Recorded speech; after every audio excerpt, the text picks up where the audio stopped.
will you recognize him? If he comes and stands in front of you this morning, will you recognize him? One of the things that I love about the church, and I have a mental joke in my head trying to see if I can recognize some of the pictures that we see at the back of the church and in the walls. Those are pictures of the history of the church. They are pictures of the past. And one of the things that I try to do and bring joy is to see if I can recognize some of you by the pictures that I see at the back. And sometimes it's easy. Sometimes it's very difficult because you have changed so much that it's very difficult to recognize. Caris doesn't like, I always joke, I am able to recognize Caris in one of the pictures at the back. You may be able to recognize Caris. I think it's a bit of the eyes that you can recognize. The passage today is a presentation and is a drawing of a picture of Jesus that God wants us to recognize. And I was mentioned, Herman Bavinck says that all Scripture take us, guide us, and bring us to Jesus in the same way that the rivers take, bring, and join the waters to the sea. The purpose of the passage today is not to have a conversation about the test of faith of Abraham, but is to have a conversation and ask us, do you see it? People may ask and ponder about the wrong question of the passage, because the question that people ask and the things that the outside may try to distract us from the point is asking the question, oh, what a terrible God you have. A God that asks for the sacrifice of a son. How do you justify a God that asks for the sacrifice of a son? And then you are like, well, if you pay attention to the passage, the answer of that question is in verse 1, and so the sermon will be very short. Maybe some of you like that, both. This is verse 1. After these things, God tested Abraham. Well, the intention of God was not to sacrifice Isaac. The intention of God was to show somebody else in order that when the time was right and his son had come, the people will have recognized him. But if you focus in the wrong thing, when the time is right and when Jesus is in front of you, you will not realize that Jesus is there. Let's go step by step in the passage. Will you join me? Take your son, your only son, whom you love, and go to the land of Moriah, and offer him as a burnt offering on one of the mountains of which I shall tell you. Look at the phrase, take your son, your only son, the one that you love. Okay. Maybe there is something more than just a simple offering. There is something more than Abraham sacrificing Isaac. But that doesn't bring me enough light to the passage to say with certainty, to say with reality, that there is something more. But Abraham rose early in the morning, saddled his donkey. Donkeys are not very common in the Bible. Now Isaac is going to be riding in a donkey. Okay, maybe there is something more in the passage.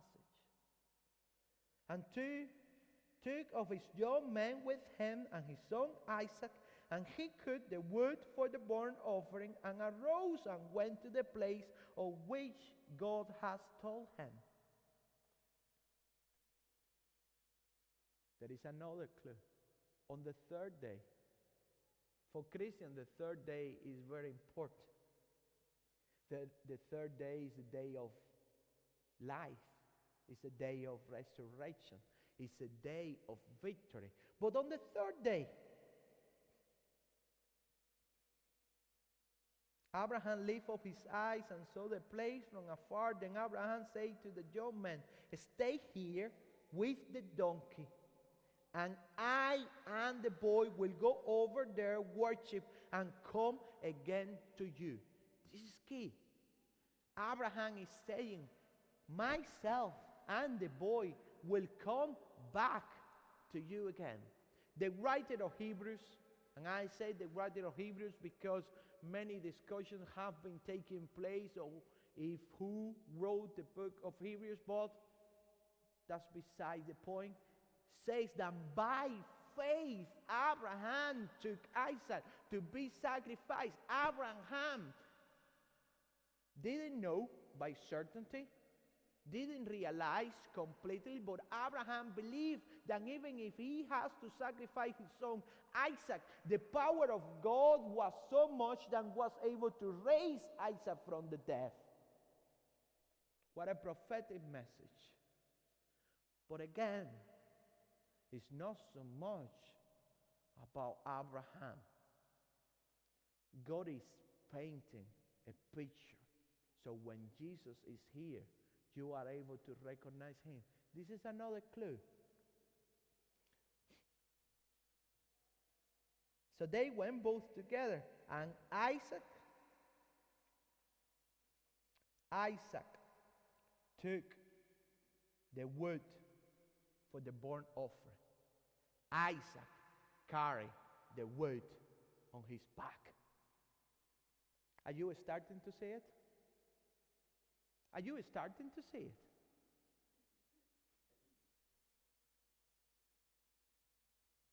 The only begotten son is going to be sacrificed. Isaac is not a child anymore. He's a young man. He's a young man strong enough to carry the wood for the sacrifice on his back.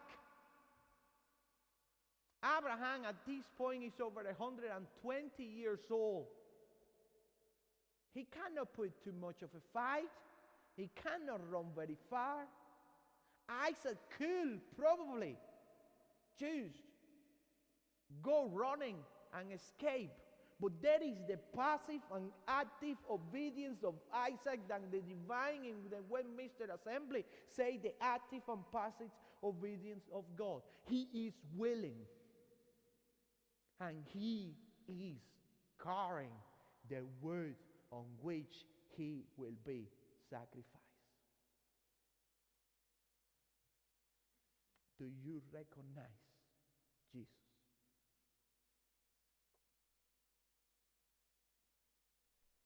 They go to the place, and there is a bit more in the passage. They go to the place, and as they get to the place, they build the altar. And then Isaac said, my father, behold the fire and the wood, but where is the lamb for the burnt offering? Picture Abraham, Isaac. And if there was a doubt, because there could be a doubt, at this moment everything is made very clear. Where is the lamb to be sacrificed? Isaac knows. And there is no lamb with them. Abraham has been scared his whole life. There is something that scared Abraham, and it's death. Sarah, can you be my sister? Because these people will kill me. Sarah, can you be my sister again? Because these people will kill me. God, please, can you help me? I don't want to die. And now we encountered an Abraham that is totally different. An Abraham that is scared of death no more. And Abraham that have shared his faith with such a power that his son is no scared of death. Where is the lamb? John Calvin says when he speaks about this passage that Abraham has the most outstanding and prophetic words without realizing. Have you ever been in a place and you just come up with an answer that you don't have a clue? One of my proudest moments was when I was studying telecommunications and electronic engineering. I was in advanced physics class. I have no clue what was happening. Absolutely no idea. The teacher was talking and I was like, please don't ask me. Teacher asked a question and I just say 0.0.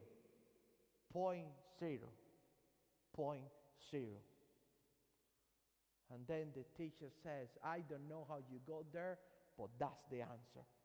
I was like, I just say 3 zeros because I don't have a clue what was happening. Abraham has the answer without realizing because it was revealed to him. Where is the lamb? God will provide. At this moment, we realize that this passage is a picture, but this passage is a picture that can be exemplifying the most famous of all Bible verses. For God so much loved the world that he gave his one and only Son, so whoever believes in him will be safe. Do you see it now? God is asking Abraham to bring his only son, not in order to be sacrificed, but in order to show what will happen. Abraham goes all the way, but God called him from heaven, and Abraham said, here I am. Do not lay your hand on the boy or do anything to him, for I know that you fear the Lord, and you will be doing it. And behold, behind him was a ram. God will provide. And they sacrificed a ram. There was a substitute for Isaac. There was a way out for Abraham. But in Gethsemane, as Jesus sweat blood and he said, Father, please pass from me this cup. God from heaven said, sorry, son, there is not a substitute for you. There is not going to be a moment to stop and say, don't hurt my son. Because in Golgotha, Jesus Christ will be sacrificed for the sins of my life and for the sins of your life. Do you see it? Do you recognize him? An ancient story can tell of a truth for eternity. At this time, the people used to sacrifice kids left, right, and center. Because they believe and they were told of the gods that demand your children to be to me. This is why Jesus Christ and God is so outstanding. This is why Jesus Christ and God is so countercultural. He is not asking your son to be sacrificed in an altar for him. He is sacrificing his son in an altar for you. Do you see it? Do you see the love of the Father?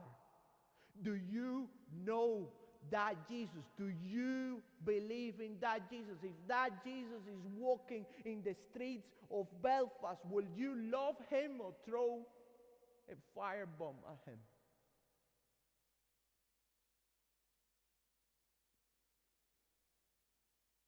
God loved the world that he gave his only begotten Son.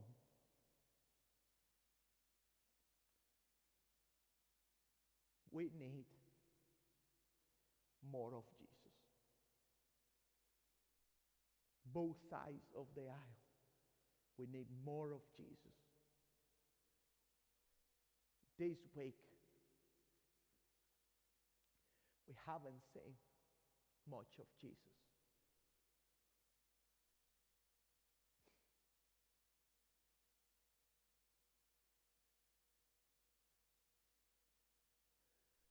This week, we are called to be like Jesus. We are called to love like Jesus. There is a picture. It's a picture of a God that will give his son. There is a picture of a God that will have no substitute. There's a picture of a God that has suffered, a God that have gone all the way, and a God that has provided. By myself I have sworn, declares the Lord, because you have done this and have not withheld your son, your only son, I will surely bless you, and I will surely multiply your offspring and the star of heaven and the sand of the seashore, and your offspring shall possess the gate of all of his enemy, and in your offspring shall all the nations of the earth be blessed, because you have obeyed my word. All the nations of the earth. Will we recognize him? This is a question that I have asked. Will us recognize Jesus today? In the picture on the passage, sometimes we focus in the sacrifice, we focus in Abraham, we focus in Isaac, we focus in all the context and all the things, but if we focus in Jesus, can we focus in the Jesus that I know now? And the question that I ask, and as we are in a journey of discovering of Jesus, is, will the Jesus that you recognize today, even though he doesn't change, is different than the Jesus that you recognized yesterday?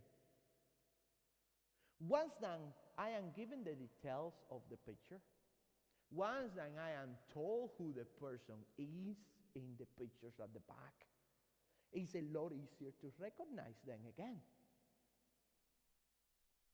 Because you recognize the facial expression, you recognize the pose.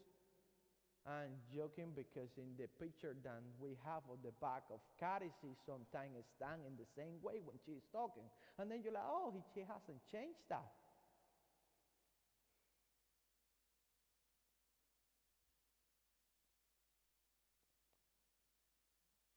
Do we recognize Jesus? Do we see Jesus? Do we know Jesus? The passage today paints a picture. And he painted a picture. So, on the walk of Golgotha, as Jesus carried the cross of the Calvary in his back, and he's going up a mountain as the only begotten Son of God, and he's going to be sacrificed, the Jews will say, this is the Messiah. But they didn't see it. It was a Roman centurion that had to declare this was certainly the Son of God. Last week we asked who people see in you and in me. Today we ask, do you see Jesus today?